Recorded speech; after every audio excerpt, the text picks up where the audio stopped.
buenas tardes. Buenas tardes, Rodrigo. Ya Hola, estamos Rocío. en directo con todas las personas que me imagino estén ahora mismo ya disfrutando de lo mejor que tenemos en la tele en Castilla y León, las 7, que es nuestro programa Vivir Bien. Eso es, así que ustedes nos están viendo ya, por favor empiecen a llamar a todos los que tengan a su alrededor. Oye, que ha empezado ya a vivir bien, Claro. que tenemos 1 hora y media por delante y que vamos a hablar de muchos temas que seguro que le interesan a todos ustedes. Segurísimo. Hoy vamos además a tratar una de las enfermedades que supuestamente es más antigua, de las más antiguas que existen y además muy común entre los niños recién nacidos hasta los 18 meses, los cuales suelen estar inmunizados. Hablamos del sarampión. Eso es, vamos a hablar hoy de lleno de esta enfermedad.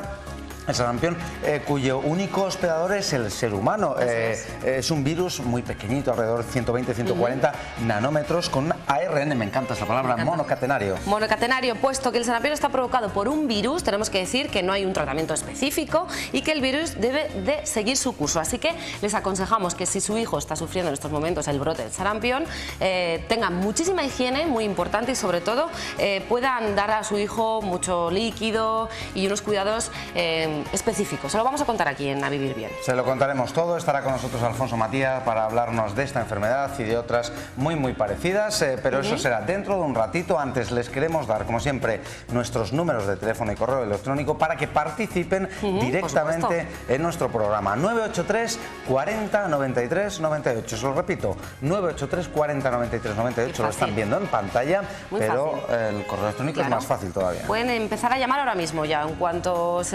empecemos el programa, que arranca con Pilar Zumel, y si no, a través de nuestro correo electrónico a vivirbien@rtvcyl.es. Muy fácil. También pueden hacer consultas a través de internet. Del Facebook. Eso es, también Facebook, en nuestra página web, nos pueden ver en directo desde cualquier punto del mundo. Eso es. Vamos a comenzar porque hoy tenemos muchos temas. Es el día, yo creo que más completo de la semana y queremos que participen, así que vean.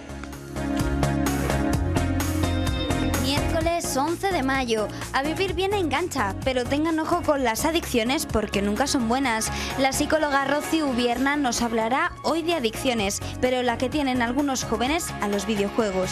También suelen ser jóvenes aquellos que enferman de sarampión. Nuestro médico de familia, Alfonso Matías, dará hoy las claves de esta enfermedad contagiosa. Mañana se celebra el Día Internacional de la Enfermería en todo el mundo. Silvia Sáez, secretaria general del Sindicato de Enfermería, estará en el plató para comentar la situación de este colectivo sanitario. También viajaremos a Niza para descubrir qué es la fitoterapia en los laboratorios Arcofarma y visitaremos el Hogar del Gato. ¿Qué se puede hacer con los felinos abandonados? ¿Cómo acoger uno? Todo esto y mucho más. Arranca A Vivir Bien. Pues así comenzamos, muchísimas cosas, como han podido ver en nuestro sumario, así que vamos rapidito a presentar a nuestra primera invitada. Como todos los miércoles está con nosotros Pilar Zumel. Muy buenas tardes. Buenas tardes, Rodrigo. Dietoterapeuta y siempre, últimamente, nos está trayendo palabrejas complicadas de pronunciar, pero que después forman parte de nuestra dieta habitual. Hoy la palabreja es las lauráceas. Sí. Y esto engloba a muchos alimentos que seguramente ustedes coman, como digo, de forma muy habitual, Pilar. Sí. Hombre, tengo que pedir disculpas. ¿Por qué? Yo de formación soy bióloga, entonces se me va un poquito esa tendencia a agrupar las cosas pues por cómo las he estudiado, por sus características, por sus propiedades. Entonces, pero está muy bien, hay que instruir a la gente. Lo tienen que saber cómo se llaman. Sí, además, aparte de que morfológicamente y taxonómicamente pertenecen a un grupo, a una familia, taxones, pues luego es cierto que buscando en ellas las propiedades tienen afinidades comunes. Entonces, me ha gustado esta idea para destacar propiedades comunes a las plantas que consumimos de esta familia, que son las laureáceas. Y como su nombre propio indica, pues es el laurel, el protagonista y el que se lleva el nombre de la familia. Pero también, aunque el laurel no se coma, ¿no? El laurel se consume como una especia. Pero bueno, en especias sí, es verdad, no había caído yo. Y además a lo mejor hoy lo descubres y lo empiezas a usar porque nos va a ayudar a hacer grandes digestiones, que es la verdadera propiedad que tienen la principal propiedad por la que he elegido esta familia, porque nos van a ayudar a hacer muy bien las digestiones. y unas digestiones generalizadas hay malas digestiones que provienen de una ingesta muy grande de alimentos, otras que vienen de una ingesta de alcohol, otras del tabaco, otras de que el hígado funciona mal, que ya hemos hablado otras veces que echábamos mano de las alcachofas. Pues el conjunto de malas digestiones, cuando no hemos cuidado nada en absoluto, nos lo puede resolver el laurel, una buena infusión de laurel, porque aunque forma parte de nuestra comida habitual, en los guisos, en las sopas, bueno, es muy habitual en las comidas, lo que pasa que a lo mejor ahora cocinamos menos. En el puchero, cuando te cae en tu plato la hoja de laurel, no te casas, ¿no? O te toca fregar. O te toca fregar. Está bien, está bien. Entonces sí que lo reconocemos en los platos, pero sí que es cierto que ahora ya se usa menos, cocinamos muy deprisa, pero el laurel nos puede resolver muy bien esas digestiones pesadas que tenemos. Pero cuando realmente hemos comido y tenemos una pesadez de estómago, o realmente hemos comido mucho o hemos bebido en exceso y tenemos una digestión, podemos echar mano de este laurel a la hora de tomarnos una infusión o una cocción, porque la hoja de laurel, como es muy dura, a veces conviene cocerla 3 minutitos para tener muy bien las esencias y los principios activos. Entonces tenemos que echar mano del laurel y también nos va a ayudar a expectorar, porque va a mover las mucosas, va a ayudar a que suba la temperatura corporal, y entonces cuando cogemos frío o tenemos procesos gripales nos va a ayudar una infusión de laurel o un cocimiento de las hojas de laurel. Fíjate que yo pensaba que el laurel era solo para dar sabor a las comidas y no, ¿no? No. Incluso si lo tomas, cambia las propiedades. Si tú tienes una persona que tiene inapetencia por las comidas y es desgustoso de comer, o un anciano que habitualmente no le gusta de comer, conviene tomar una infusión antes de las comidas, porque realmente va a ayudarle a abrir ese apetito. Sin embargo, cuando se toma después de las comidas nos va a ayudar a digerir. Entonces va a cambiar. Y luego ya por último, para facilitar todas estas digestiones, una de las funciones que tiene que es carminativo, es decir, que en todo nos va a ayudar a eliminar los gases de las digestiones, a que no se formen y a eliminarlos. Entonces estas digestiones que nos hinchan, nos inflaman, el laurel es una gran ayuda. Pero a no todo el mundo le gusta el laurel. Claro, y hay otras cosas. Un sabor fuerte. Un sabor fuerte. Y entonces seguramente encuentren la solución en la canela, que la canela es otra especia que tomamos que pertenece a esta misma familia de las laureáceas, y en esta ocasión pues la podemos comer.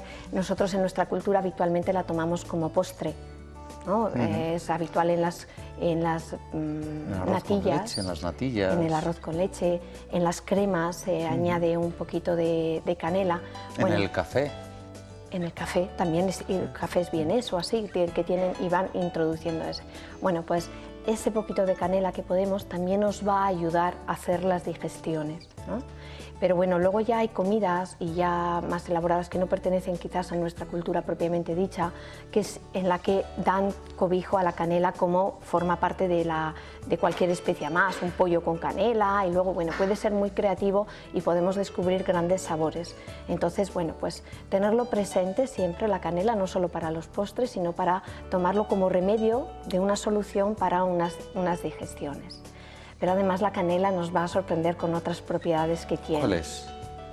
Pues mira, hay estudios que demuestran que nos va a ayudar a bajar la glucosa en sangre. Mira. Entonces, todo esto está digamos, todavía no se ha confirmado nada, pero parece que hay estudios en los que se ha sometido a distintas personas al consumo de distintos gramos de canela, 1, 3, 6, y el grupo placebo, ¿no? Que no se le da nada realmente, y bueno, pues después de 40 días se ha comprobado que su glucemia ha bajado, los niveles de glucosa en sangre han bajado, ¿no? Y además, por añadido, había bajado su tasa de colesterol. Entonces, la canela todavía nos va a dar muchas sorpresas a nivel gastronómico, no, pero de terapéutico sí.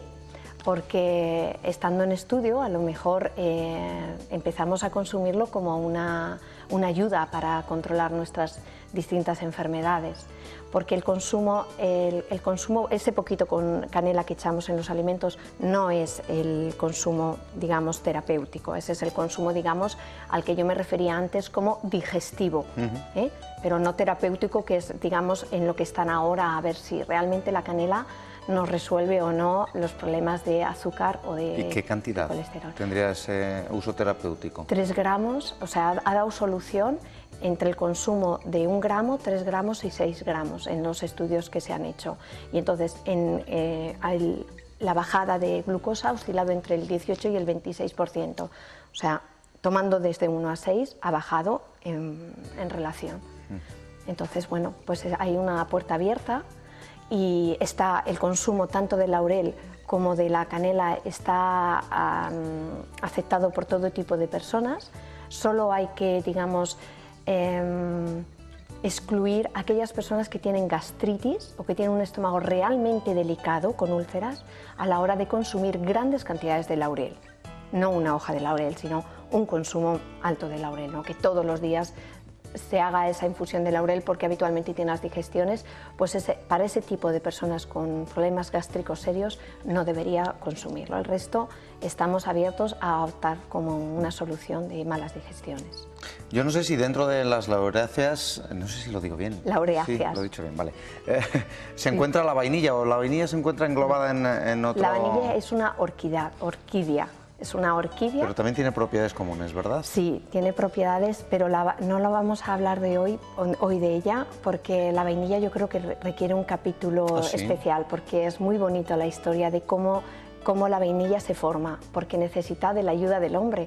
Así como todas las plantas se polinizan de forma natural a través de los insectos y a través de la propia naturaleza, ¿no? El aire sirve de vector para que el óvulo y el espermatozoide se unan. Bueno, pues en la polinización a la vainilla no le sirve. La vainilla solo le sirve en una región del mundo, en las otras se tiene que servir de la mano del hombre, que tiene que manipular las flores y para que fructifique y nos dé la vainilla que tanto nos gusta, y es por eso es tan cara, digamos. Qué curioso. Bueno, entonces sí. Otro día pero de ella. Sí que hay más alimentos englobados dentro de las laureáceas. Sí, y ya nos vamos a referir por último al aguacate, porque luego está el alcanfor, pero el alcanfor ha dejado de existir en nuestra vida porque hemos descubierto la trementina. Entonces el alcanfor, que nos sirve mucho para las pomadas de los golpes, para los sprays, para los antimosquitos, para todas estas, digamos, ungüentos, pues ya hemos hecho nosotros nuestra fórmula química, la trementina, y entonces el alcanfor como tal, que es un árbol del que se extraía esta sustancia, pues ya no forma parte de nuestra cocina, en nuestra casa.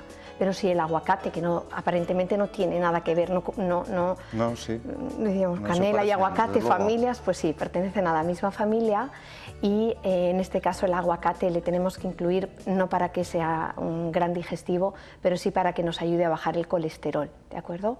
Porque tiene muchas grasas, pero son muy buenas, muy buenas. Bueno, yo creo que el aguacate también merecería casi otro programa, ¿no? Sí, por todas las propiedades muchísimas. que es un gran antioxidante, nos va a ayudar a regular todos los problemas cardiovasculares, y como todos los antioxidantes es muy completo, pero además el aguacate es que tiene gran cantidad de ácidos grasos monoinsaturados que nos van a ayudar a regular mucho nuestra dieta.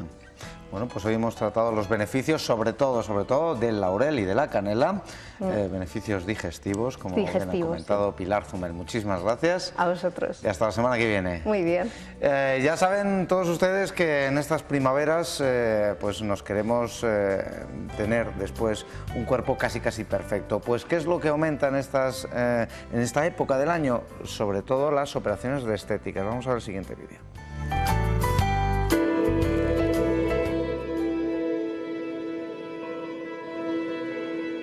Más del 50% del total de cirugías estéticas realizadas anualmente en España se realizan en primavera.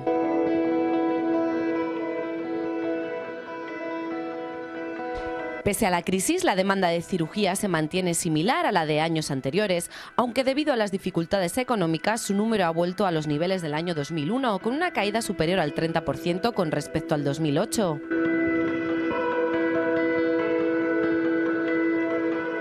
La llegada del buen tiempo y la operación bikini aumenta estas operaciones en un 50%, sobre todo en cirugías mamarias y en cuanto a las cirugías plásticas faciales. La cirugía de párpado se ha puesto en cabeza como la más solicitada. En el caso de los hombres, la demanda de cirugía también aumenta, sobre todo las ginecomastias, reducción de la zona pectoral y las liposucciones abdominales, aunque todavía no alcanza el 15% del total de operaciones que se practican. En primavera la sangre altera y también hay tiempo para el bisturí.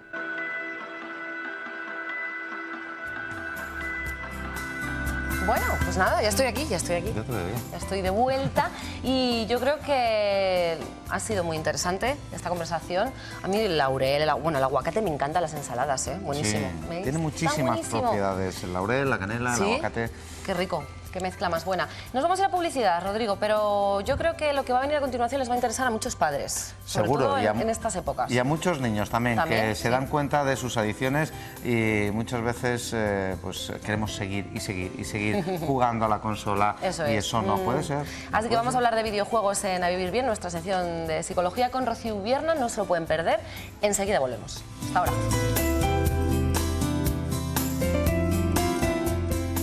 Es una hormona que sirve para la excitación sexual. Sé que es algo relativo a las hormonas, ¿no? En lo del hombre, supongo. Me parece que es esto, sí. El tema de la testosterona del hombre. ¿Me ha dicho? Es una hormona de los hombres. Algo como de comer, ¿no? No te lo puedo definir, no lo sé. Una hormona de los hombres, pero no sé nada más. ¿Qué es? Testosterona. Algo así de salud, pero no... Es una hormona masculina. Sirve para diferenciar un poco al hombre de la mujer. No. No la entiendo. No tengo ni idea, la verdad.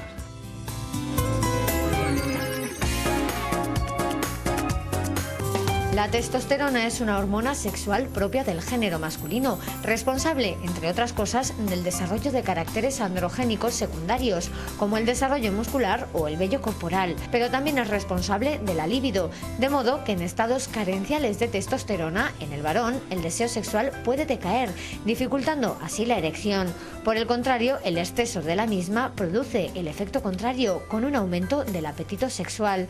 A pesar de ser una hormona propia del varón, también está presente en la mujer, pero en menor proporción. Los niveles de testosterona también varían de una persona a otra y en función de los momentos de la vida.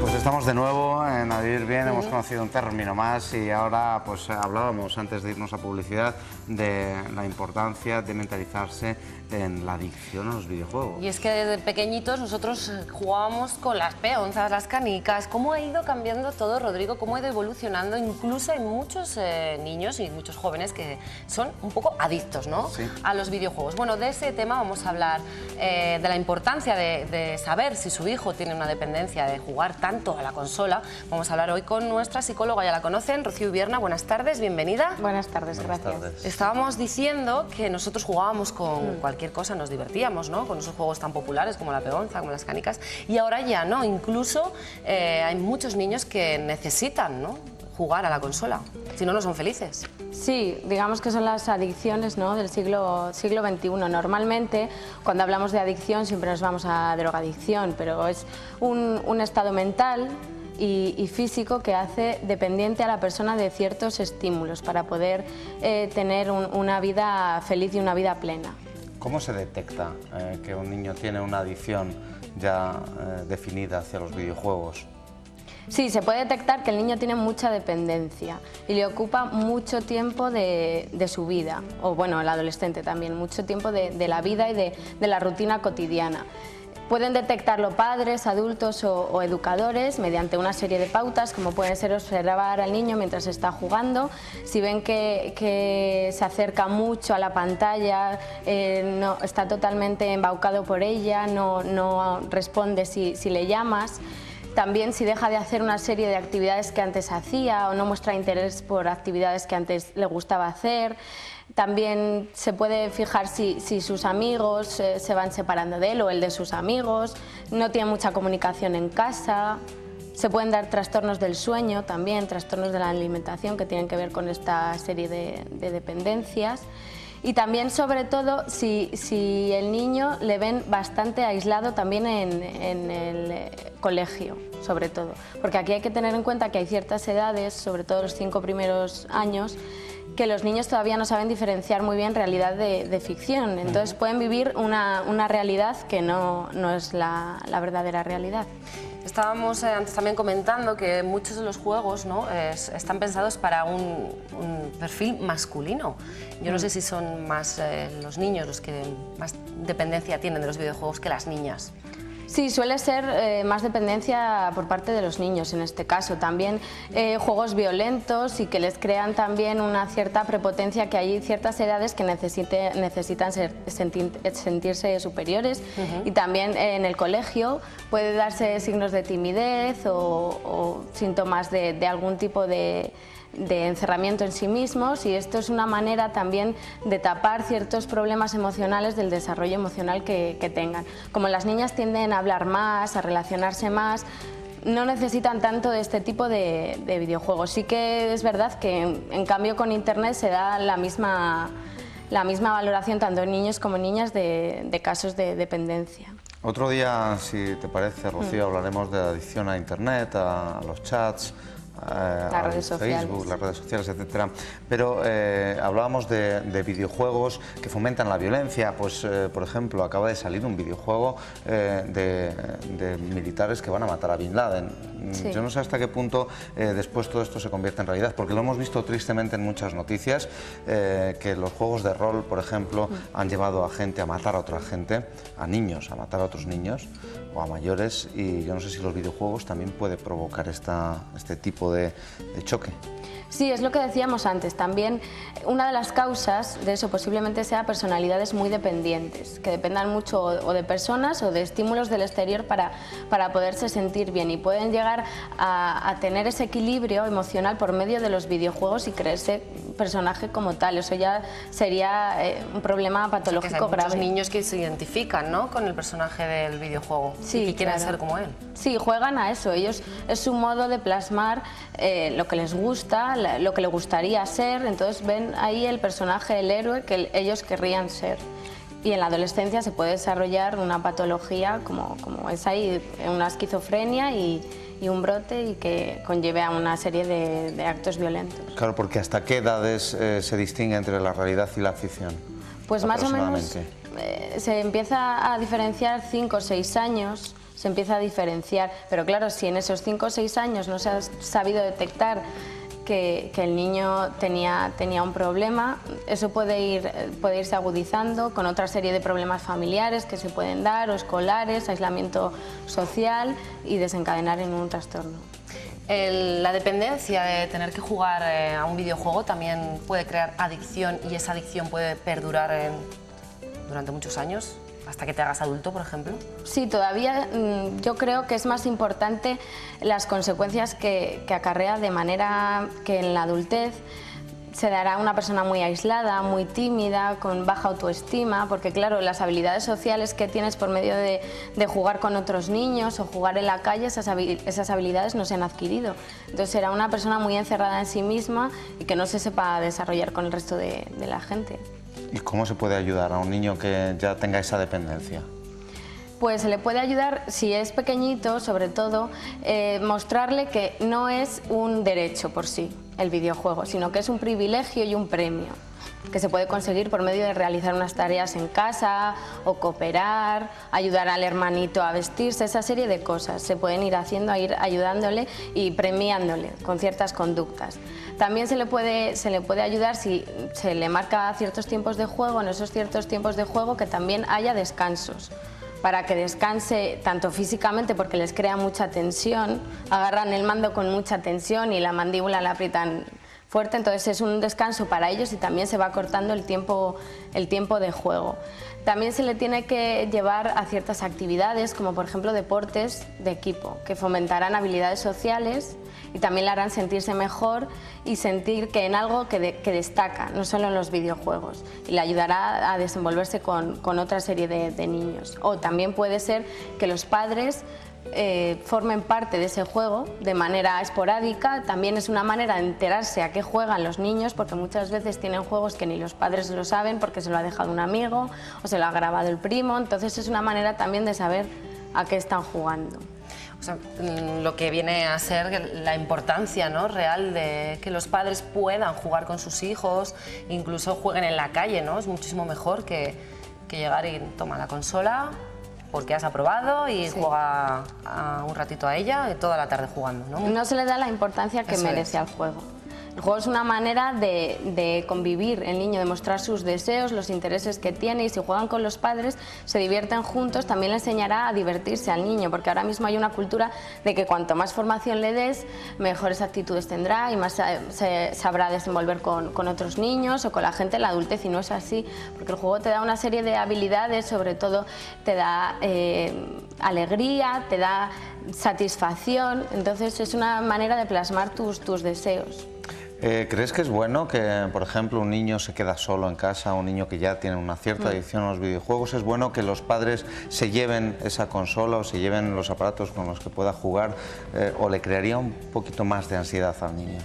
Yo creo que hay que ir gradualmente. No se lo puedes quitar de repente si el niño juega 3 horas al día, porque se le va a crear una ansiedad y una agresividad que va a conllevar otra serie de problemas. Creo que se debería hacer lo que he dicho antes, estipularle un horario y premiarle por las cosas que hace. También él se sentirá mejor y subirá su autoestima. Si eso no funciona, sí que habría que limitarle y decirle, bueno, como esto no lo has cumplido, vamos a ver si de esta manera, que es quitándotelo, así podemos llegar a algún sitio. Si de esa manera se ve que no, lo mejor es ir a un especialista. ¿Conoces algún caso real de adicción a los videojuegos, Rocío? Sí, y sobre todo a internet, redes sociales ahora mismo. Sí, que bueno, también irían un poco unidas. Sí. ¿Podría conllevar en un futuro a mayores trastornos, aparte de ese, bueno, pues, apartarse, ser más tímido, tener menos habilidades sociales? Porque hay gente que incluso ha dejado de comer por seguir jugando al videojuego. Ya no hablo de niños, hablo de gente más adulta. Literalmente comer se les olvida. Sí. O al contrario también puede ser, ¿no? Que coman más y beban más. Sí, pero están tan absortos en el videojuego que no, el tiempo para ellos es como si no pasara. Entonces sí que puede conllevar a una serie de trastornos, sobre todo eso, personalidades muy dependientes, o también un poco de rasgos paranoicos, porque si se creen el propio personaje al salir a la calle, también pueden tomar al resto del ambiente como amenaza. Bueno. Nosotros, la infancia que tuvimos, Rodrigo, no tiene nada que ver con la de ahora, por lo que veo. Está cambiando muchísimo la sociedad. Yo recuerdo pues aquellos juegos reunidos, aquellas burradas. Yo también. Burradas que hacíamos en la calle con niños, que bueno, que muchas veces la imaginación. sí que es verdad que no tenía mucho sentido, te das cuenta después, pero que por lo menos fomentan esas habilidades sociales, que te das un coscorrón, que te haces una herida. Bueno, la empatía, que es muy importante. Muy importante, sí, señor. Rocío Ubierna, psicóloga, muchísimas gracias, un placer como siempre, y pronto hablaremos de esa adicción a internet, a las redes sociales. Hoy hemos tratado la adicción a los videojuegos. Hasta la semana que viene. Gracias, hasta la semana que viene. Bueno, pues nada, nosotros no tenemos muchas adicciones, yo creo, ¿no? No, además, de hecho, yo creo que Vidane ni siquiera se ha creado adicciones, y eso que ha estado en uno de los casinos más importantes de todo el mundo. Nuestra compañera se trasladó hasta Niza, concretamente, sí, fuera de España. La hemos enviado fuera de España para hablarnos de algo que ya conocemos, pero de otra manera, muy especial, de la fitoterapia. Estuvo además en el casino de Montecarlo, se lo pasó pipa. Glamour. Y nos trae muchísimas cosas, nos Vamos lo cuenta a verlo. todo.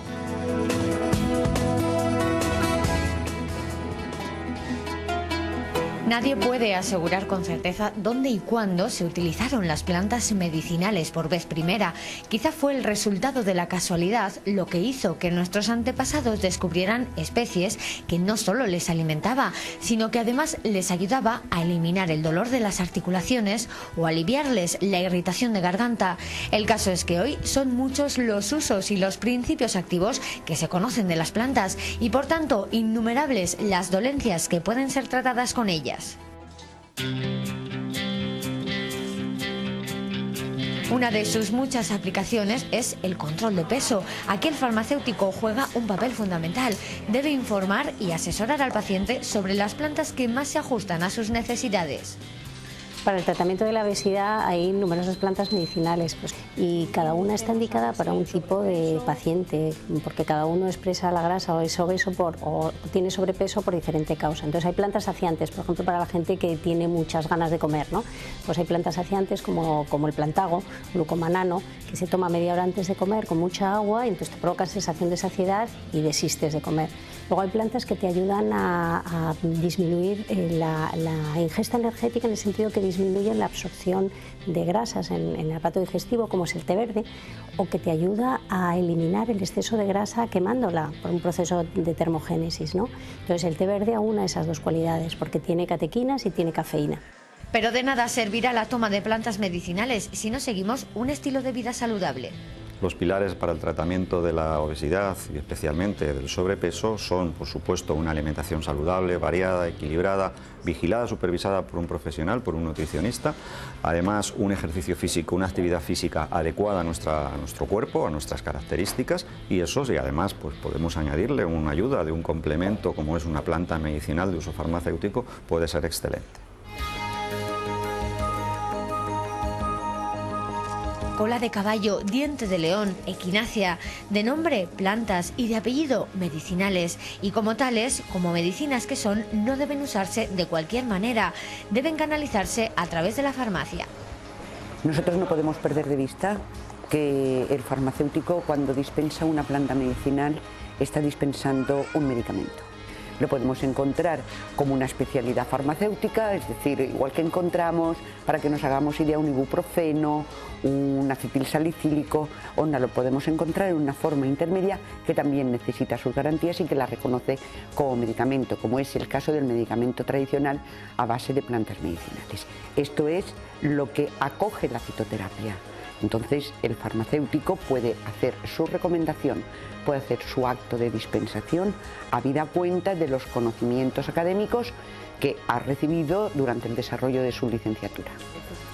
Además, los análisis y los controles deben ser exhaustivos, como los que se realizan aquí en los laboratorios Arcofarma, cuyo centro de producción está centralizado en Niza, una empresa familiar que surgió en los años 80 y que a día de hoy tiene delegaciones en prácticamente todos los países.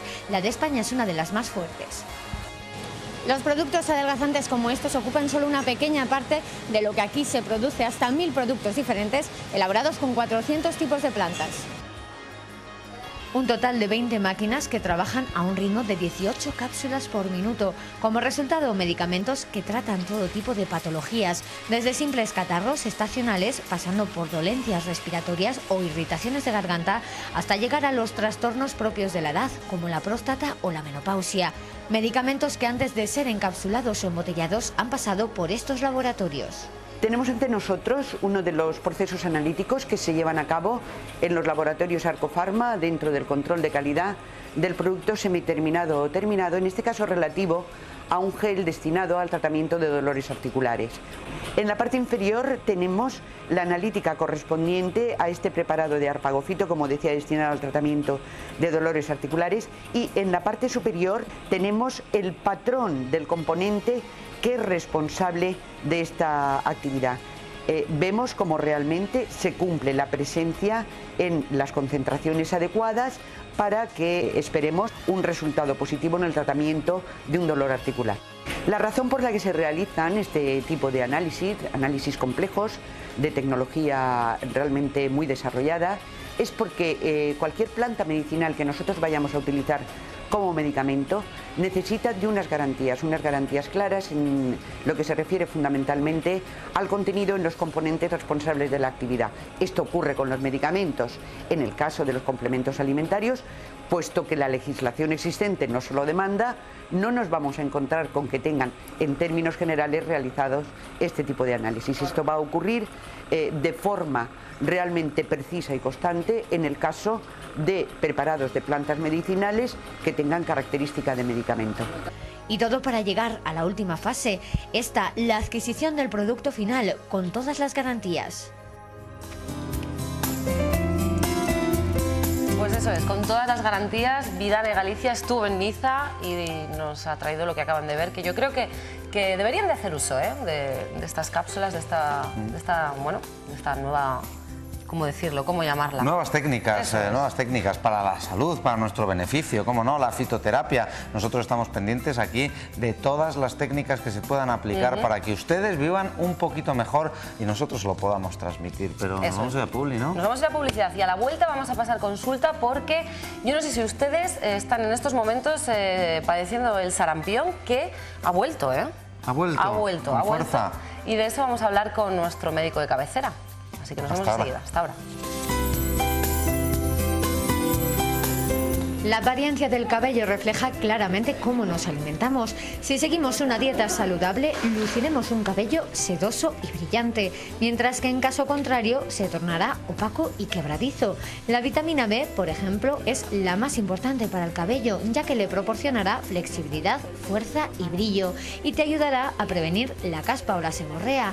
Esta vitamina la podemos encontrar en la levadura de cerveza, el huevo, los cereales, la jalea real o el perejil, además del pescado y del hígado. Otra vitamina beneficiosa para el cabello es la C, presente en las espinacas, los pepinos, las mandarinas o las fresas. Todos estos alimentos contribuyen al crecimiento de la melena.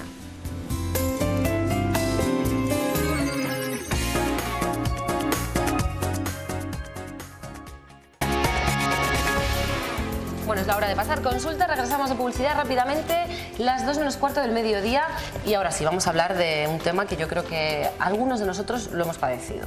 Sí, se trata del sarampión. Bueno, pues no solo vamos a hablar del sarampión, vamos a hablar del sarampión y otras enfermedades exantemáticas, y está para ello con nosotros Alfonso Matía, nuestro médico general. Muy buenas tardes. Buenas tardes, Alfonso. Bienvenido. Que son muchas las enfermedades de este tipo, pero vamos a centrarnos para empezar en el sarampión. ¿Qué es el sarampión? ¿Cuáles son esas vacunas que existen? ¿Ahora mismo hay riesgo? Pues mira, el sarampión es una enfermedad exantemática vírica, producida por un virus, concretamente un virus del grupo de los paramyxovirus, y es una enfermedad que estaba hasta hace poco, está entre la lista de enfermedades a terminar con ellas, a extinguir, pero que sí que es cierto que está sufriendo algún repunte últimamente, que cada vez está habiendo ahora un aumento de casos, ¿no? Entonces es una enfermedad vírica, ya digo, producida por el virus del grupo de paramyxovirus. Se caracteriza porque tiene un periodo de incubación de 10 a 12 días, se transmite por vía respiratoria. Entonces, una vez que pasas el periodo de incubación, comienzan los pródromos que llamamos, que es hay tos, mucosidad, algo de fiebre, malestar, dolor de garganta, y después de un par de días o 3 con esos síntomas empieza lo que es la erupción exantemática. Es una erupción de tipo maculopapuloso, manchas rojas confluentes que se juntan mucho, suelen empezar en la cabeza, en el cuero cabelludo y en el cuello, y luego se va extendiendo hacia el tronco y las extremidades. Y que pica muchísimo. Y pica, es pruriginoso, puede producir adenopatías, o sea, inflamación de los ganglios. Y luego tiene una característica, sobre todo en el periodo antes de empezar el exantema, que son unas manchas que hay en la mucosa oral, que son las manchas de Koplik, que se llaman, y que son patognomónicas. Patognomónicas en medicina quiere decir que solamente con la presencia de esas manchas se puede diagnosticar que eso es un sarampión. Entonces es una enfermedad, pues ya te digo, suele afectar a gente no vacunada, preescolares no vacunados, pero a veces adultos. Los adultos es mucho más fácil que no estén vacunados, porque antiguamente no se vacunaba tanto como ahora, y las características que cuando estas enfermedades exantemáticas se producen en gente mayor suelen ser más agresivas, se pasa peor, y suele ser mayor el número de complicaciones también en el adulto que en los niños, ¿no? La duración de esta enfermedad, del sarampión, más pues o menos... hemos dicho que el periodo de incubación viene de entre 10 y 12 días más o menos, 12 días. 3 o 4 los pródromos, y luego el exantema pues puede durar una semana más o menos, 10 días. Eso es la y una vez que tienes los síntomas, ¿no? Ya es inevitable la aparición de... Sí, de aparece la rojeces. enfermedad y bueno, pues lo que si se quiere hacer un diagnóstico ya definitivo, se hace una serología y ahí es donde vemos que es un sarampión. En la analítica suele dar el leucocitosis con una linfocitosis relativa y lo que se suele hacer, lo mejor que hay es la profilaxis con la vacuna, efectivamente. La vacuna está en el calendario vacunal, forma parte de la vacuna del sarampión de la triple vírica, que va al sarampión, va la rubeola y va la parotiditis junto en la misma vacuna, y se da a los niños de 15 meses y a los 6 años se hace la revacunación, son 2 dosis. Es una vacuna que, como está hecha con virus vivos atenuados, no se debe de dar nunca, no se debe poner en gente inmunodeprimida ni en embarazadas. En verdad está completamente contraindicado porque puede producir una reacción y un sarampión. Y en una embarazada, este tipo de enfermedades víricas lo que suele producir son malformaciones en el feto, o sea que no se debe de dar a las vacunadas. Una vez que se ha adquirido la enfermedad, una vez que ha hecho ya su aparición exantemática, ¿qué consejos se le puede dar a los padres? Sobre todo porque los padres lo que le van a decir al niño es que no se rasque, pero dile tú a un niño que esté solo que no se rasque. Pues mira, lo que se hace habitualmente, una vez que ya se sabe que tiene sarampión, se suele hacer un aislamiento del niño para que no contagie a otras personas, y lo que se hace es tratamiento sintomático, efectivamente. Tratamiento sintomático, si hay fiebre, malestar, pues como es un virus, desde luego no se usa antibióticos, no se usa otro tipo de medicación. Se utiliza pues analgésicos como tipo paracetamol, que suele ir muy bien, y en casos de que haya mucho picor, pues a veces se les puede dar al niño un antihistamínico. Pero sí se le recomienda que no se rasque porque se puede hacer luego heridas cutáneas que luego se pueden sobreinfectar. Eso es lo que yo quería saber, porque también en el exterior, ¿no? Lo que son las heridas, los granos, hay que tratarlos. No sé si sí, en el sarampión no son tanto granos, los granitos, las vesiculitas es más en la varicela. La varicela. Que también eso suele ser muy pruriginosa, también pica mucho. Entonces ahí sí que es más fácil todavía que se abra la piel, porque al ser vesiculitas se rompen las vesículas, que luego encima si las rompes van a quedar algo de cicatriz, y luego es que además pues se pueden sobreinfectar, que es el problema fundamental. Un tratamiento me imagino, con los polvitos de toda la vida. Polvitos para calmar el picor, y si no, antihistamínicos por vía oral, que te calman el picor bastante, claro. Y paracetamol es lo que se suele utilizar. Bueno, esto es en cuanto a sarampión, pero vamos a hablar de otras enfermedades exantemáticas. Sí. Hay una que bueno, no se llama así, ¿no? pero se viene denominando cariñosamente, y además está proliferando mucho, la enfermedad del tortazo. Sí, la enfermedad del tortazo, ha habido estas últimas semanas aquí en Valladolid un brote grande. La enfermedad del tortazo es un eritema infeccioso, también se llama, lo llaman quinta enfermedad también, porque hay otras 4 exantemáticas, entonces esta sería la quinta enfermedad, eritema infeccioso o megaeritema, porque lo que se produce ahí es una enfermedad también producida por un virus de la familia Parvovirus humano B19, es el que lo produce, ese virus, y entonces el síntoma fundamental que hay, pues también hay un periodo de incubación que viene a durar entre 2-3 semanas. Luego hay unos pródromos también, pues una sensación de fiebre, malestar, 2-3 días. Eso se pasa, parece que es como un catarro, parece que se ha pasado. Cuando parece que se está pasando, pues aparece un eritema, que es un enrojecimiento de la piel, típicamente en las mejillas.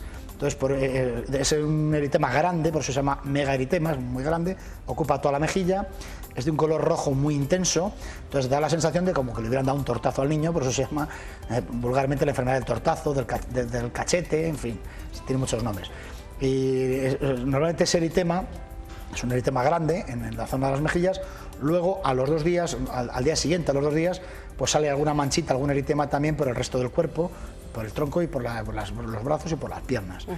Además de eso se suele acompañar de fiebre y se suele acompañar de dolor articular y muchas veces de anemia. Durante ese virus, digamos que impide un poco la formación de glóbulos rojos, y entonces produce un poco de anemia, que es una anemia reversible en cuanto el virus va mejorando, se va curando, esa anemia no tiene ninguna importancia, ¿no? Entonces, ese cuadro pues viene a durar de 1 a 3 semanas normalmente. Alrededor de 2 semanas el eritema. El tema va mejorando poco a poco hasta que desaparece. Lo que sí que es cierto es que durante el periodo que está el eritema, aunque esté mejorando ya, con el calor, con el estrés, con el sol, eso lo recrudece, hace como que otra vez, parece que se está otra vez poniendo más rojo, porque se recrudece con todas esas cosas. Normalmente luego, pues poco a poco va desapareciendo y se quita, y no da ningún problema más, no tiene complicaciones importantes. ¿No pica? Es algo pruriginoso, pero no demasiado, igual, no tanto como el sarampión ni como la varicela, no es demasiado pruriginoso, no pica igual, no. Y al igual que el sarampión y la varicela, también hay que aislar al niño. Bueno, el periodo contagioso de esta enfermedad suele ser más en el periodo de antes de aparecer, o sea, en el periodo de incubación, y en el periodo ese de pródromos de 2-3 días con el cuadro ese como catarral, es cuando se contagia. Una vez que sale ya el eritema, normalmente ya no se contagia tanto. O sea, la máxima contagiosidad está en el periodo de incubación y en el periodo, pues ese de prodrómico catarral, por así decirlo. Nos faltan otras 3 enfermedades. Sí, pues sería la otra enfermedad es el exantema súbito, que eso también lo llaman roseola infantil. Es otro virus, es el virus herpes tipo 6, que produce un cuadro de 2 días de catarrito y 2 días de exantema. Sale como un sarpullidito fino y a los 2 días se quita, no tiene ninguna importancia. La otra, hemos hablado ya del sarampión, la otra es la varicela, la otra es la rubeola, que también es otra enfermedad exantemática, y el eritema este infeccioso que hemos hablado, la enfermedad del tortazo, se lo llaman la quinta enfermedad. Y luego hay otra enfermedad también exantemática, pero ya no es vírica, es bacteriana, que es la escarlatina. Entonces está producida por el estreptococo beta hemolítico del grupo A, cuando hay unas toxinas eritrogénicas que producen pues también un sarpullido. Es que es una enfermedad diferente porque al ser bacteriana ahí sí que se trata con antibiótico, se trata con penicilina, claro, evidentemente.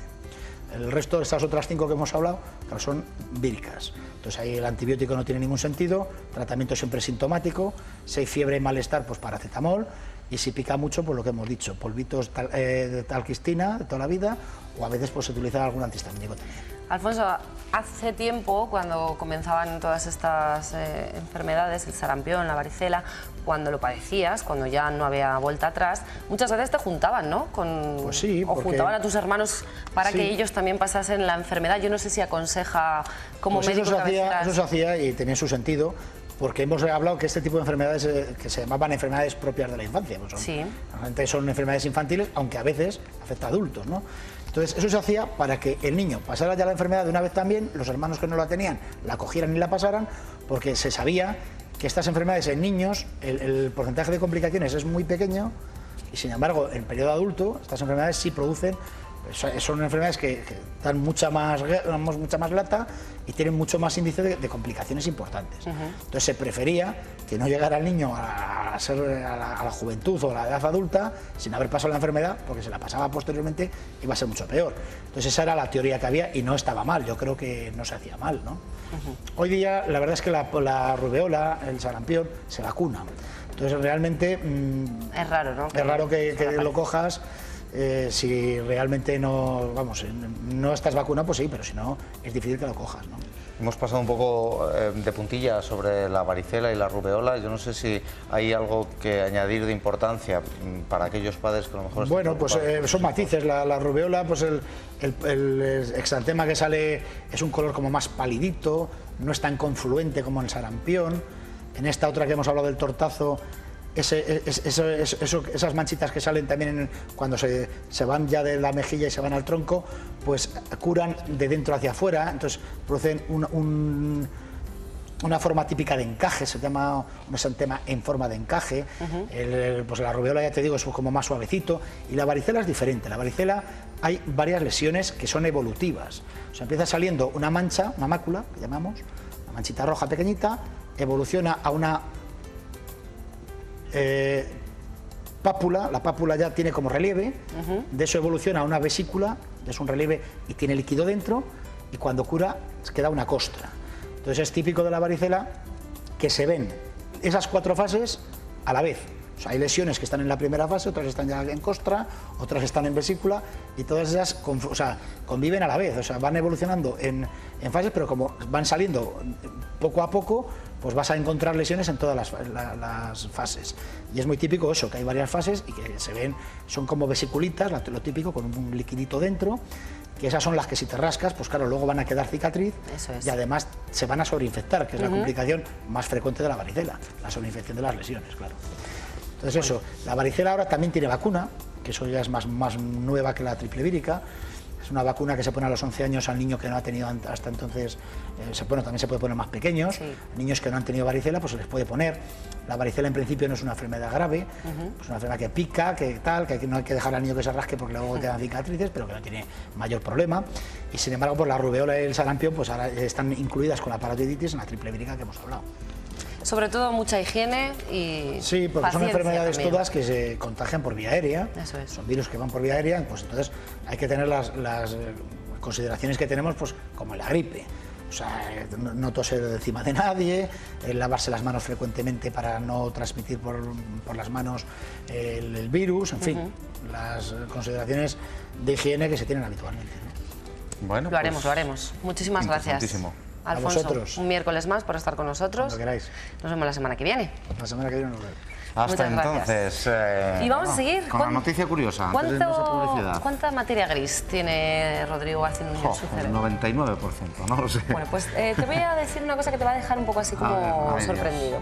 Las personas más distraídas suelen tener un mayor volumen de materia gris en la región cerebral, ¿vale? En el lóbulo parietal superior. Algo aparentemente contradictorio, ¿no crees? Porque la teoría dice que cuantas más neuronas, pues eso, mejor no, más concentración tienes. Pues por lo visto, no. Pues mira, yo con lo distraído que soy, no hay que distraerse. Que no tengo llenito de materia gris. No creo. Nos vamos y volvemos enseguida para contaros muchísimas cosas, que todavía tenemos muchas cosas.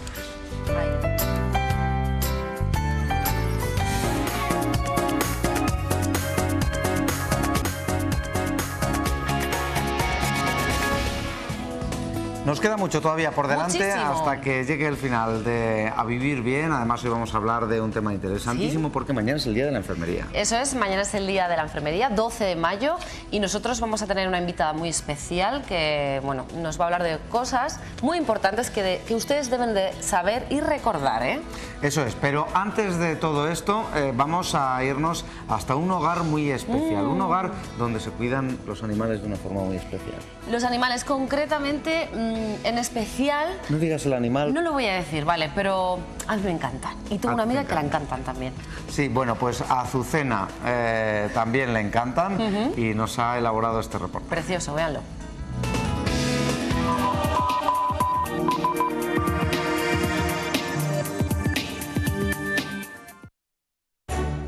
Este es Minucci, mi nueva mascota. ¿Quieren saber cómo he llegado hasta él? Me disponía a buscar una mascota y, por supuesto, el primer lugar que pensé fue una tienda de animales, donde me encontré con peces, pájaros, perros, conejos. Al final decidí centrarme en el mundo de los gatos y fue entonces cuando me hablaron de un lugar muy especial, el Hogar del Gato. El Hogar del Gato se dedica a recoger y cuidar animales que han sido abandonados o andan por las calles de la ciudad desprotegidos. He venido hasta aquí porque me han dicho que esto es una asociación donde podría adoptar un gato. Sí, así es. ¿Qué querías? ¿Un gatito pequeño? Lo más normal, claro, que la gente quiera gatitos pequeños como estos, por ejemplo, ¿no? Que son los que a veces ponemos en la página web y son los que vienen rápido a adopción. Pero hay que pensar que también el gatito se hace grande. Entonces yo te recomiendo a veces pues gatos que sean adultos, que hayan sido abandonados, que tengan entonces una tristeza de estar aquí por haber estado en un ambiente familiar y por ciertas circunstancias pues les abandonan, ¿no? Este gatito pequeño, por ejemplo, pues se hace como este gato grande que fue abandonado en las puertas de la sociedad porque ya es un gato grande y ya no le quiere la gente, bien por alergias, por X motivos, hay muchos, y otros sin motivo. Podemos encontrarnos con gatos recién nacidos y gatos adultos. ¿Cuál será la mejor elección para llevárnoslo a casa? Mira, un gato grande, sabes el comportamiento, está esterilizado, está vacunado, sabes su carácter y entonces no te da problemas. Un gatito pequeño, claro que es muy bonito, pero tienes que empezar pues a saber sus cuidados, a desparasitarle, a vacunarle, a esterilizarle y luego hay a veces que cuando son adultos, ahí está, el abandono. Aunque muchos pensamos que los gatos se adaptan bien a la calle, no siempre es así. 100 gatos adultos y 8 pequeños residen aquí, cada uno con su propia historia. Hay gatos que pues gentes conocidas pues me llaman, otros pues recojo yo pues de la perrera abandonados. Este, por ejemplo, se llama Bartolo, lleva ya 4 años, pero vino con otra hermana suya, porque por problemas de circunstancias la persona no les podía tener y entonces llegaron aquí y la hermana murió en 15 días. Y eso que venía todos los días la dueña a verle. Él se acostumbró y ya lleva 4 años y es el amo de aquí porque pega a todos a la hora de dar comida.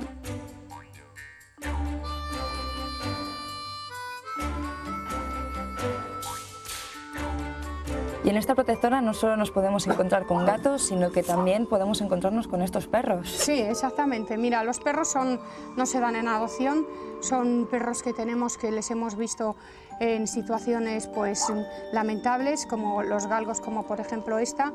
En estos momentos, bueno, tiene esta cicatriz aquí, pero nos la encontramos con toda la cabeza abierta por la autovía. Y entonces estos tenemos 8, pero ya son propios nuestros, con sus vacunaciones y microchip, y no se regalan, ¿eh? Es solo por el cuidado que les tenemos por haber sido abandonados y se llevan muy bien con los gatos, y es lo que queremos, pero perros para adopciones no tenemos.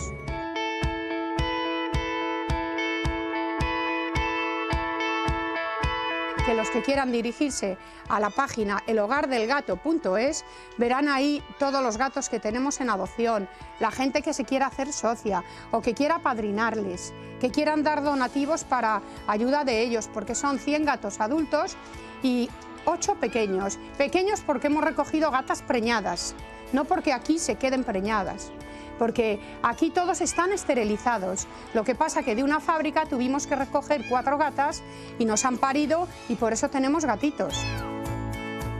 Compañía, cariño, simpatía. A mí Minucci me lo ha ofrecido. ¿Quieren ustedes conseguir lo mismo?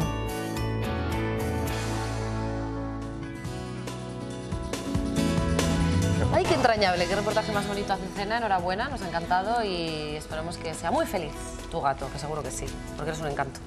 Así que nada, vamos a continuar porque hoy es un día muy especial. Están en estos momentos muchas de ellas haciendo eco de su labor y de su trabajo. Mañana de se ellas celebra... y de ellos. Y de ellos. Yo estoy en plan aquí, como solo hay mujeres hoy. Mañana, 12 de mayo, ¿qué va a pasar, Rodrigo? Pues que ¿Qué día mañana, se conmemora? por cierto, mañana vamos a celebrar también otro día, es el Día de la Fibromialgia, pero mañana lo trataremos. Pero también es el Día Internacional de la Enfermería y precisamente, bueno, pues hay un cierto error, un cierto pensamiento de que es mujer el colectivo y hay no hombres, solo hay es, hombres y no matrones solo mujer. Hay muy también. poquitos, también es verdad que hay muy poquitos enfermeros, pero hay unos cuantos. Bueno, para hablar de ello yo creo que mejor vamos a presentar a nuestra invitada que nos acompaña hoy en plató, la secretaria SATSE Castilla y León, Silvia Sáez. Buenas tardes, Silvia, bienvenida. Soy enfermera. Soy enfermera, es el logo de la campaña que hemos puesto en marcha. Sí que es cierto que desde nuestra organización, desde el Sindicato de Enfermería, pues muchas veces hablamos de enfermeras por el hecho de que el colectivo, pues en la gran mayoría hay un 80% de representación de enfermeras y no de enfermeros, pero en este caso también hemos hecho pegatinas de soy enfermero y desde luego que todo el tema de la igualdad lo tenemos también que llevar a profesiones que sean solamente femeninas o ampliamente femeninas. No podemos despreciar a todos los enfermeros que hay y que por supuesto pues tenemos que acostumbrarnos a hablar de enfermeras y enfermeros. Bueno, el mundo de la enfermería, el sector de la enfermería es un sector fundamental y es desde nuestro programa, desde A Vivir Bien, un programa dedicado pues a la salud, a la calidad de vida, queremos también destacar la labor que hace la enfermería, pero también queríamos conocer de primera mano cómo se encuentra el sector, qué necesidades, qué problemas, qué beneficios, cómo ha cambiado en los últimos tiempos. Son muchas preguntas, muchas preguntas. Sí, todo a la vez. Vamos con la primera. ¿Cómo se encuentra actualmente el sector de la enfermería en Castilla y León? Bueno, en Castilla y León pues bastante precario, ya lo llevamos denunciando mucho tiempo desde el Sindicato de Enfermería. Las plantillas son escasas, la presión asistencial en Castilla y León es especialmente alta en comparación con otras comunidades, puesto que aquí la población está muy envejecida. Sabemos que es la comunidad más envejecida, la comunidad autónoma de la población más envejecida y también una de las más envejecidas a nivel europeo, si contrastamos con datos de otros países. Con lo cual, pues lógicamente el número de enfermos crónicos es mayor. Hay muchas personas que, llegada a una edad, a partir de los 65 años, no solamente tienen una enfermedad, sino que en muchos casos se llega a tener hasta 3 y 4 enfermedades. Entonces, cuando hay pluripatologías, eso requiere unos cuidados mucho mayores y desde luego se acude mucho más a los centros sanitarios, se requiere más pruebas diagnósticas, más intervenciones y el gasto sanitario aumenta, con lo cual al final repercute en que en el caso de los profesionales de enfermería pues hay mucho trabajo por hacer y no se ha derivado en que haya más profesionales que puedan desempeñarlo y entonces bueno, pues eso se ha notado. Y eso es lo que estáis un poco denunciando, ¿no? En estos momentos. Dentro de nada, la semana que viene, no sé si se va a convocar la huelga también, una huelga que vais a realizar. Efectivamente, las enfermeras, en este caso se tratan de las enfermeras que están en los centros y establecimientos de servicios sociales, que son las residencias de ancianos y los centros de atención a minusválidos psíquicos y bueno, pues ahí aún más los cuidados que se están aportando por parte de enfermería a este tipo de pacientes son mayores, porque estamos hablando de enfermos totalmente crónicos que necesitan un mayor cuidado y sin embargo el trato y la sensibilidad que nos da la Administración Sanitaria en Castilla y León pues es bastante escaso. Queremos seguir repasando el mundo de la enfermería, pero antes de continuar, Silvia, Saez, si nos permites, vamos a ver un reportaje que ha elaborado nuestra compañera Laura sobre la historia de la enfermería. En 1854 tuvo lugar la Guerra de Crimea, conflicto en el que se vio envuelto el Imperio Británico. En la contienda hubo decenas de miles de muertos y otros tantos heridos. En ella se forjó una leyenda, la Dama de la Lámpara, Florence Nightingale, la madre de la enfermería y fundadora de la primera escuela. Cuando Florence conoció las pésimas condiciones de los hospitales de campaña, escribió una carta al secretario de Guerra británico para ofrecer sus servicios como voluntaria. La dijeron que sí y allá se fue acompañada de otras 38 enfermeras. Ellas fueron las primeras mujeres en el campo de batalla del ejército británico. Armada con una lámpara y un búho domesticado en el bolsillo, realizaba interminables rondas nocturnas entre los heridos. Su escuálido equipo logró atender a más de 5.000. Trabajó sin descanso para mejorar las condiciones del hospital y el cuidado de los soldados. Su labor revolucionó los servicios médicos militares ingleses. Mejoró los estándares de sanidad y nutrición. Los índices de mortalidad disminuyeron de manera drástica. Cuando se fundó la Organización Mundial de la Salud, se decidió destacar el 12 de mayo como el Día de los Hospitales, en reconocimiento a la labor de Florence Nightingale. Pero desde la década de los 70, el mundo entero, por iniciativa del Consejo Internacional de Enfermeras, se empezó a conmemorar el Día Internacional de la Enfermería. Así, mañana se recuerda a Florence como fundadora de la enfermería profesional y se reconoce la importante labor que llevan a cabo todos estos profesionales de la salud. La enfermería es una profesión tradicionalmente ejercida por mujeres, aunque a medida que avanzan los tiempos las diferencias entre profesión hombre-mujer cada vez estén más diluidas. Sin embargo, a finales del siglo XX, en Estados Unidos más del 95% de los profesionales de la enfermería eran mujeres, en Europa el 98%. Según datos estadísticos, más de 11 millones de enfermeras brindan cuidados en hospitales, centros de salud, prisiones, zonas de guerra, campos de refugiados o lugares de trabajo. Ponen 1.000 millones de inyecciones en todos los continentes. Son la columna vertebral de la mayoría de los equipos de atención sanitaria en el mundo. Florence Nightingale siempre será una inspiración para ellos y ellas. Eso es. La historia de la enfermería tiene muchísima historia. Seguimos hablando con Silvia y estábamos comentando un poquito, ¿no?, todo cómo ha evolucionado, cómo ha cambiado. Queríamos un poco también reivindicar, ¿no?, desde este día que el trabajo de la enfermera no es solamente poner inyecciones y hacer ese tipo de cosas, sino que también incluso ahora os estáis dedicando muchas de vosotras y muchos de ellos a la investigación. Son muchas las enfermeras que tienen que salir fuera de nuestro país, ¿no?, para poder realizar ese trabajo de investigación. Sí, efectivamente, nuestra labor fundamental y por la que está basado también nuestros estudios universitarios es un poco los cuidados, dedicarnos al cuidado, no solamente en la persona enferma, en la familia, en el entorno, en la comunidad, sino también para fomentar la salud y la prevención de la enfermedad, eso es fundamental. Entonces, dentro de todo ese entorno, pues al final lo que está claro es que cuanto más investigan cualquier tipo de proyecto, pues más se consigue validar pues, datos y validar actuaciones que mejoren suceden esas situaciones. Entonces, desde nuestra profesión, pues es verdad que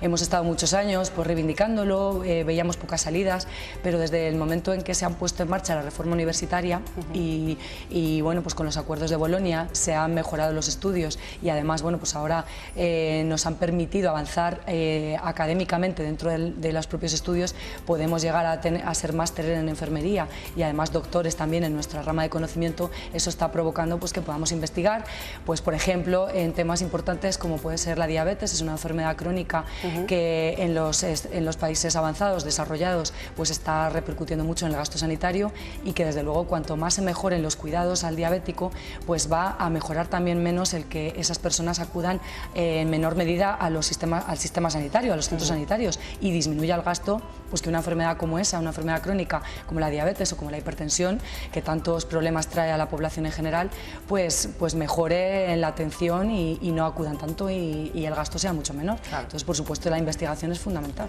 ¿Y hay ese afán investigador dentro de todo el sector de la enfermería? Pues está costando porque tradicionalmente parece que la investigación era de los médicos, es como el único que investiga, porque parece que el único que vemos es el que está estudiando cómo tratar el cáncer, cómo investigar en nuevas vacunas o nuevas formas de cirugía y demás. Pero claro, la realidad es que al final, y más en poblaciones como la nuestra, ya digo, envejecidas, la enfermedad está diagnosticada y hay un tratamiento que aplicar, pero luego al final la gente también, o el enfermo, lo que quiere es ver cómo puede estar mejor con los cuidados que se le dan, ver cómo puede, por ejemplo, pues tomar la medicación de forma adecuada para que le cree los menos efectos secundarios, efectos adversos. O sea, todo ese tipo de cuestiones que van emparejadas a lo que es el diagnóstico médico, pues al final ahí sí tenemos mucho que decir, y además al usuario, al enfermo o incluso a la persona sana le interesa en mucha medida porque es el día a día de su vida. Desde la época de Florence, como hemos escuchado en el vídeo que ha elaborado Laura, del año 1850, 1820, 1850, hasta ahora ha evolucionado muchísimo, ¿no? Lo que es una enfermera, también incluso llegando a poder realizar labores de psicología. Sí, efectivamente, sobre todo lo relacionado con la educación para la salud. Es cierto que en esa época era una persona muy avanzada, veía ya realmente un futuro pues que es el que tenemos ahora, ¿no? Y hablaba todo el rato de que no solamente entraban en la enfermedad, que en esos momentos sí que eran la gran mayoría enfermedades que mataban a mucha población y les preocupaba muchísimo, pero sí pensaba ya en prevenir y en intentar hacer ver al enfermo que se tenía que cuidar a sí mismo para también conseguir una mejor calidad de vida dentro de la salud o dentro de la enfermedad. Por lo tanto, ese autocuidado o esa educación para la salud de la que ahora también estamos hablando continuamente, ya lo veía en ese momento Florence Nightingale, que realmente pues, era una persona muy avanzada para su tiempo. Precisamente, por ejemplo, no solo psicología ha querido adquirir esos conocimientos del sector de la enfermería, sino que muchas veces se preocupan. Hoy hemos visto un reportaje de fitoterapia, también la homeopatía, el reiki, que hablaba antes Rocío. Sí. Todas estas artes, digamos, también se incluyen dentro del sector de la enfermería ahora mismo. Claro, como ciencia es un poco dentro del estudio, de los estudios universitarios. Un poquito al margen, ¿no? Exactamente, está un poco al margen, está un poco dependiendo de cada profesional, ¿no? Que lo pueda aplicar en determinados bueno, pues momentos de su profesión o de su labor. Pero sí que es cierto que lo que se está haciendo es investigar todos estos campos también añadidos que pueden mejorar.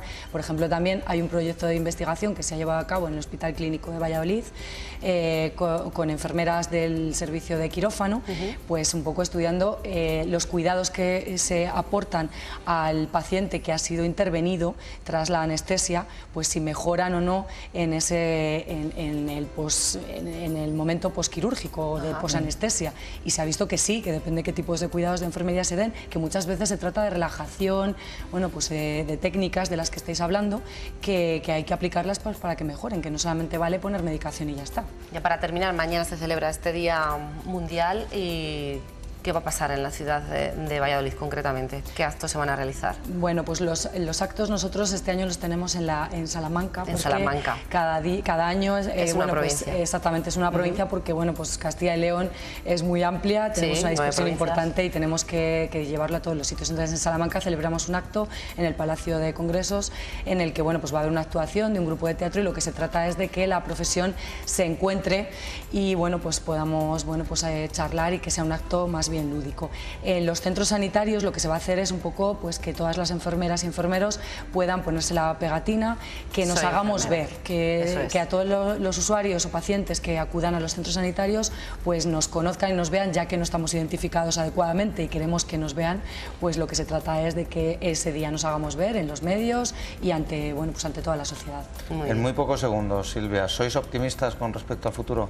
Hombre, sí, porque esto tiene que ir avanzando adecuadamente y yo creo que estamos tan bien formados y preparados, como así lo han reconocido otros países europeos, que al final a nivel nacional en España van a tener que reconocer nuestros conocimientos. Pues muchísimas gracias, Silvia. Un placer, Silvia Sáez, secretaria general del sindicato SATSE de Castilla y León.